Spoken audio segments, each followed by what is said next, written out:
और जितनी मधुमक्खियां आपके खेत में लगेगी ना उतना ही परागण होगा। परागण जो ही होगा ना वही आपकी फलियां ज्यादा बनेगी, फूल ज्यादा बनेंगे, फूलों में परागण होगा। पूरा दाना एक भी फली है ना जो एक भी खाली नहीं रहेगी आपकी, पूरा कभी नहीं दिखेगी बीमारी। अंदर घुस के देखो, जी जी, अंदर घुस के देखो और पत्ते को पलट के देखो आपके यदि इसमें रोग है तो, अन्यथा नहीं करनी, क्योंकि आपको शुद्ध लाभ लेना है। मगर जैसे ज्यादा व्हाइटपन हो, ज्यादा ही व्हाइटपन हो और फिर पत्तों को देखना, यदि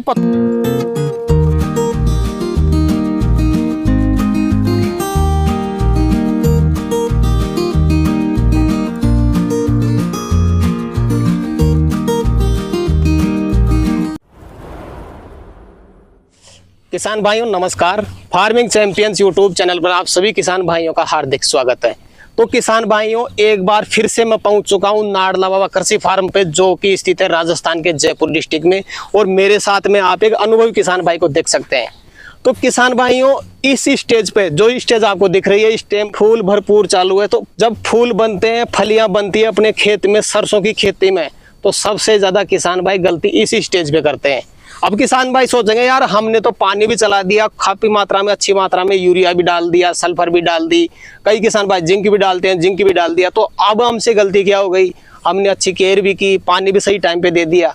लेकिन किसान भाइयों सबसे बड़ी गलती कैसे होती है?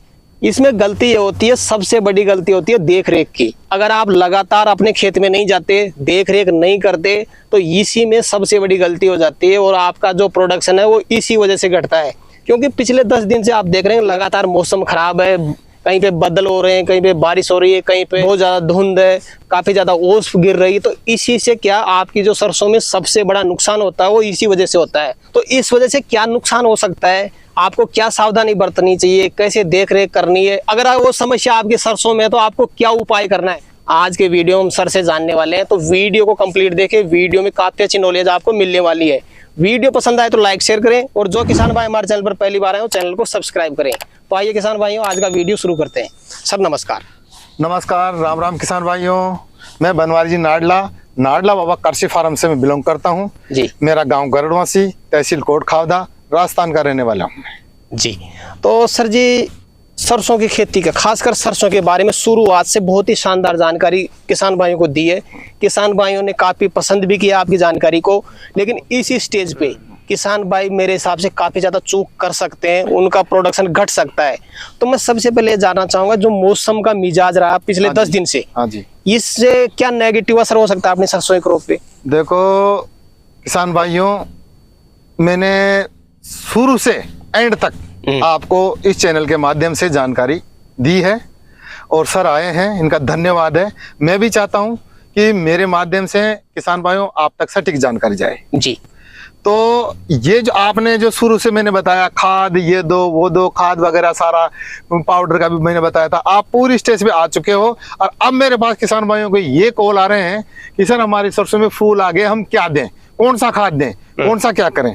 तो आज के वीडियो में सर जी क्या मुख्य चीज बताना चाहेंगे इस स्टेज के बारे में?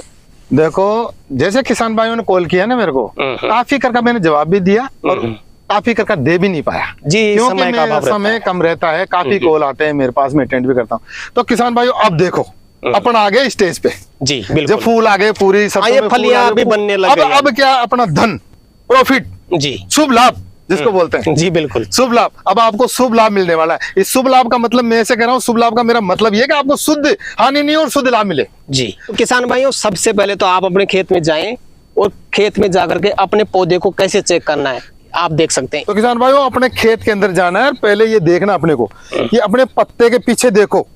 अब ये जो पत्ता, अब जो ये सरसों है, अभी मेरे जो खेत में जो सरसों है ये बिल्कुल निरोग है, इसमें कुछ भी बीमारी नहीं है। और यदि बीमारी होगी ना तो इस पत्ते के पीछे देखना, आगे नहीं पीछे, पीछे देखना पलट के, इसमें बूंदे बूंदे सी व्हाइट से चिन्ह आ जाएंगे। अब इसमें देखो प्लेन है बिल्कुल, देखो किसान भाइयों, और मैं आपको पत्ता तोड़ के भी दिखा देता हूँ कैमरे के अंदर, ये बिल्कुल प्लेन है, इसके अंदर कोई भी दाग धब्बा नहीं है। तो आपकी सरसों बिल्कुल फ्रेश है। यदि ऐसी पोजीशन हो तो आपको कोई भी फंगिसाइड का स्प्रे करने की कोई जरूरत नहीं है जी। यदि आपके अंदर डॉट्स दिखते हैं ऐसे व्हाइट से, तो आपके फंगिसाइड आ गई आपके सरसों में। और फंगिसाइड आ सकती है इस बार, क्योंकि मौसम की नजाकत को देखते हुए ये फंगिसाइड आ सकती है क्योंकि मौसम बहुत नमी रहा है अब की बार, तो बादल रहे हैं। सिर्फ पत्ते को ही देखना है या फिर तने को भी देखना है? तने में भी व्हाइटपन आ जाता है, पॉलिसी आ जाती है व्हाइटपन। देखो ये तना बिल्कुल ग्रीन है, इतना व्हाइट नहीं है। और वैसे तो व्हाइटपन वैसे रहता भी है सरसों में, उसमें आप ऐसा समझ लेना भाई फंगस ही है। मगर जैसे ज्यादा व्हाइटपन हो, ज्यादा ही व्हाइटपन हो, और फिर पत्तों को देखना, यदि पत्तों पे आए तो स्प्रे करना है, अन्यथा स्प्रे नहीं करना है। क्योंकि बिना काम आप माइनस में जाओ, पैसा खर्च हो आपका, और दवाई का असर 15 दिन से ज्यादा नहीं रहता है। 15 दिन आपने दवाई छिड़क दी निरोग में और वो वैसे भी नहीं हो रहा, और फिर आपके पैसे भी लग गए।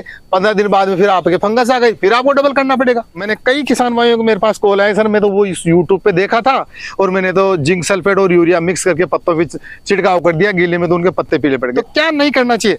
अब किसान भाइयों, ये जो स्टेज है इसमें अपने को कीटनाशक का स्प्रे नहीं करना है, किसी भी कीटनाशक का नहीं करना अभी स्टेज पे। जब मोइला आपके लग जाए ना, बाद में फलियां बनने के बाद में जब आप कीटनाशक का स्प्रे कर सकते हो। मगर अभी इस टाइम पे ग्रोथ चल रही है, इस टाइम फलियां बन रही है, इस टाइम को कीटनाशक का स्प्रे नहीं करना है। वो क्यों नहीं करना, उसका कारण बता रहा हूं मैं। कारण हमेशा मैं कोई चीज बताता हूँ कारण सही बताता हूँ, कारण सहित ही बताता हूँ मैं। क्योंकि अभी आप जो कीटनाशक का स्प्रे कर दोगे तो जितनी भी मधुमक्खियां हैं, जो आपके परागण हो रहा है, जो परागण की क्रिया चल रही है अभी, जो परागण से बीज बनते हैं, अंदर फलियों के अंदर फलियां बनते हैं और बीज बनते हैं, वो बनना बंद हो जाएगी, आपके फलियां खाली रह जाएगी। इसलिए क्या है, आपको कीटनाशक का प्रयोग बिल्कुल नहीं करना है। अब क्या करना है, कीटनाशक का स्प्रे नहीं करना है, या उसको जो मैं बता रहा हूँ फंगिसाइड। क्योंकि आपके जो सरसों में अभी सर ने बताया कि आपको कैसे चेक करना, वो चेक कर लिया आपने। अब उसमें यदि व्हाइट डॉट्स हैं तो आपको फंगिसाइड का स्प्रे करना है जी। अब फंगिसाइड बहुत प्रकार के, साफ करके भी आती है, मैनकोजेब भी आती है, और बायोस्टिन भी आती है, ब्लू कोबर भी आती है। बायोस्टिन का स्प्रे करना आप इन सभी दवाइयों में। वैसे साफ का भी कर सकते हो, M45 का कर सकते हो, मैनकोजेब का भी कर सकते हो, ब्लू कोपर का भी कर सकते हो, पर सरसों में ज्यादातर बेस्ट रहेगी बायोस्टिन का स्प्रे करो। उसमें कोई कीटनाशक नहीं मिलानी आपको।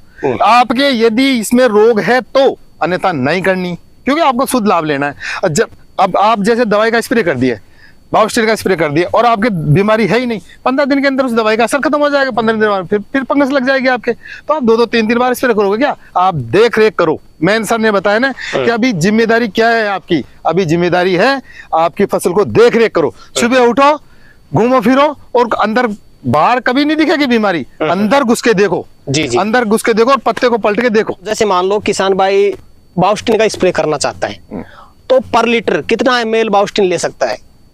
हाँ जी, ये प्रश्न आपने बहुत अच्छा किया है, क्योंकि मैंने यही बताया कि आप बायोस्टिन का स्प्रे करो। अब वो किसान कितना करे, ये बहुत अच्छा प्रश्न है आपका जी। बहुत धन्यवाद है सर आपको कि आप समय समय पे ऐसे प्रश्न करते हो कि किसान पूछने वाले की अंदर की तह तक की जानकारी आप ले लेते हो। और ये वास्तव में सही किसान भाइयों के पास में सटीक जानकारी जाएगी।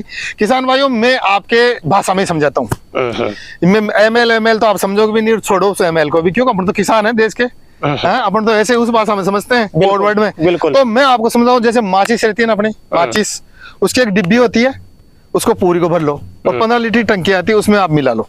या फिर अपन चाय पीते हैं, उसका आधा कप लेके बायोस्टिन डाल लो उसके अंदर, आधा कप घोल के, और टंकी के अंदर डाल लो, टंकी के अंदर 15 लीटर पानी के अंदर घोल के और उसको स्प्रे कर दो। जी। ये रही मात्रा, ये सही मात्रा रही। किसान भाई के ज्यादा फलियां मिले, ज्यादा उत्पादन मिले, कोई ऐसी चीज हो तो वो भी बता दे किसान भाई। बिल्कुल सही प्रश्न, ये भी बहुत अच्छा लाजवाब प्रश्न है आपका जी। ये मैं बता देना ही चाह रहा था किसानों को, मगर आपने प्रश्न कर ही दिया। किसान भाइयों, जो ये स्टेज है, अपने को कीटनाशक तो करनी नहीं है, न कोई पाउडर डस्टिंग करना है, न कोई अपने को खाद देना है, न कोई अपने को सल्फर देनी है, कुछ नहीं देना।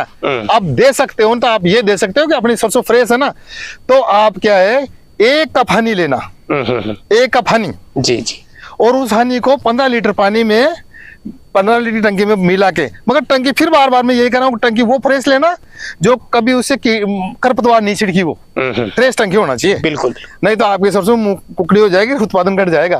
फ्रेश टंकी लेनी, क्योंकि वो खरपतवार इस पे असर कर जाता है किसान भाइयों, इस पे असर कर जाता है। वो उसकी बूई आप 50 बार धो लोगे ना तो भी उसमें बू रहती है, और ये आपको उत्पादन देने के बजाय आपका घट जाएगा। इसलिए क्या है, आपको फ्रेश टंकी लेनी है, और 1 कप हनी शहद लेके और उस टंकी में पानी में पूरे में मिला के और फिर स्प्रे कर देना। फिर आपके बहुत मधुमक्खियां आएगी और परागण की मात्रा बहुत अच्छी हो जाएगी। तो परागण जो ही होगा ना, वही आपकी फलियां ज्यादा बनेगी, फूल ज्यादा बनेंगे, फूलों में परागण होगा, पूरा दाना एक भी फली है ना जो एक भी खाली नहीं रहेगी आपकी, पूरे में दाना होगा। जी। क्यों ये जो हनी जो स्प्रे करवा रहा हूँ वो मधुमक्खियों के आगमन के लिए, क्योंकि मधुमक्खियों को हनी की खुशबू बहुत अच्छी लगती है, और जितनी मधुमक्खियां आपके खेत में लगेगी ना उतना ही परागण होगा और उतनी आपकी उत्पादन बढ़ेगी। करीब 60 से 65 दिन की अपनी सरसों हो चुकी है। हाँ जी। तो किसान भाई सोच रहे हैं यार 60 से 65 दिन की हो चुकी है, क्या दूसरा पानी अब सरसों में चला सकते हैं? तो क्या किसान भाई अब इस टाइम पे दूसरा पानी किसान भाई चला सकते हैं सरसों में? देखो सर, ये पानी की जो बात कर रहे हो ना आप, वो तो किसान भाई खुद देखेंगे कि भाई अपनी सरसों में नमी खत्म हो गई। अच्छा, जब ही देना पानी, नमी के अंदर दोगे ना, मैंने पहले बताया कि मौसम में नमी चल रही है, इधर नमी दोगे आप तो फिर वो फंगस बढ़ता है सर। जी। इसमें तो किसान भाई खुद को तय करना पड़ेगा कि मेरी सरसों में पानी मेरे को देना है कि नहीं देना है। क्यों हम आपकी जमीन थोड़ी, मैं मेरी जमीन का देख रहा हूँ, अभी मेरे नमी है, मैं नहीं दूंगा पानी। जी जी जी। तो मैं मेरी जमीन का अभी सर आए, मैं अभी देख ही रहा था इसमें सरसों में सर आगे, तो आपको आपकी जमीन में नमी हो और आपके सरसों जब पानी नहीं मांग रही है ना तो नहीं देना है, क्यों पानी बहुत कम लगता है सरसों के अंदर। आप ज्यादा पानी का इस्तेमाल करेंगे ना तो आपकी सरसों में फंगस आ जाएगी और फंगस आने से आपका उत्पादन घट जाएगा। जी। इसलिए आपको मतलब जिस टाइम पे आवश्यक हो पानी की, कि मेरी सरसों में ऊपर से बिल्कुल सूख गया और मेरे सरसों में पानी की आवश्यकता, तभी लगाना। और सर जी पानी में इम्पोर्टेंट रोल अदा करता है आपकी जमीन कैसी है, बिल्कुल रेतीली है कि काली मिट्टी है, तो उसमें भी काफी ज्यादा डिफरेंट हो जाता है पानी लगने में। बिल्कुल सर, ये बहुत अच्छी बात बताइए आपने किसान भाइयों के। जैसे सर जी किसान भाई की अच्छी खासी ग्रोथ चल रही है, फूटान भी बढ़िया, जैसे आपके यहाँ पे बहुत ही शानदार ग्रोथ हमें देखने को मिली है। तो इसी स्टेज में तो दूसरा पानी जब किसान भाई चलाए, जब आवश्यकता उसको लगे तो खाद की कोई आवश्यकता नहीं है। पर जैसे कोई किसान भाई की मान लो इस स्टेज तक भी सरसों कमजोर हो तो कोई खाद दे सकता है? दे सकता है। और मैं किसान भाइयों को यही राय दूंगा, न कोई जिंक देना है अपने को, न कुछ देना है। इस टाइम पे ग्रोथ हो रही है ना, तो ग्रोथ में चलता है यूरिया और डीएपी। यदि आपकी सरसों कमजोर है, फिर भी आपको कमजोर दिख रही है, तो 50% यूरिया और 50% डीएपी उसका मिश्रण करके और आपके जितने बीघे में छिड़कते हो ना उस हिसाब से आप छिड़क लेना। तो सर जी कोई इंपॉर्टेंट चीज वीडियो के लास्ट में अगर आप बताना चाहें इसी स्टेज पर, तो वो भी बता देंगे कि किसान भाई खास करके क्या ध्यान रखें इसी स्टेज पर। किसान भाइयों देखो, आपको ध्यान तो यही करना है कि आप ऐसे बाहर से मत देखो कि अपने देख लिया और अपनी तो सरसों सही है, उसके अंदर घुस के उस फंगस को देखना है। वो अपने दाना है, वो अपनी सरसों के लिए राक्षस है वो। यदि वो आपके फंगस आ गया ना तो मैं कह रहा हूँ ना 50% आपकी उत्पादन घटा देगा वो। तो अपने को यही है, मेन यही चीज देखनी है फूलों में, ना आपको स्प्रे करना है ना कुछ। यदि फंगस आ गई तो स्प्रे करना जरूर, और खेत के अंदर घुस के देखना है। तो सर जी आज किसान भाइयों के लिए आपने समय निकाला और एक सटीक जानकारी किसान भाइयों तक पहुंचाई, उसके लिए आपका बहुत बहुत धन्यवाद। तो किसान भाइयों जानकारी कैसी लगी, हमारी कोशिश रहती है कि आपको प्रैक्टिकल जानकारी दें। तो वीडियो पसंद आए तो लाइक शेयर करें और बाकी आपके दोस्तों और बाकी किसान भाइयों तक इस वीडियो को शेयर जरूर करें ताकि वो भी इसका लाभ ले सकें। और जो किसान भाई हमारे चैनल पर पहली बार आए, अभी तक चैनल को सब्सक्राइब नहीं किया तो चैनल को सब्सक्राइब कर लें। लगातार हमारे द्वारा इस चैनल पर सटीक जानकारी दी जाती है, एग्रीकल्चर क्षेत्र की हर जानकारी आपको इस चैनल पर लगातार मिलती रहती है। तो किसान भाइयों आज के लिए इतना ही, मिलते हैं नए वीडियो में, तब तक के लिए जय जवान जय किसान। राम राम किसान भाई।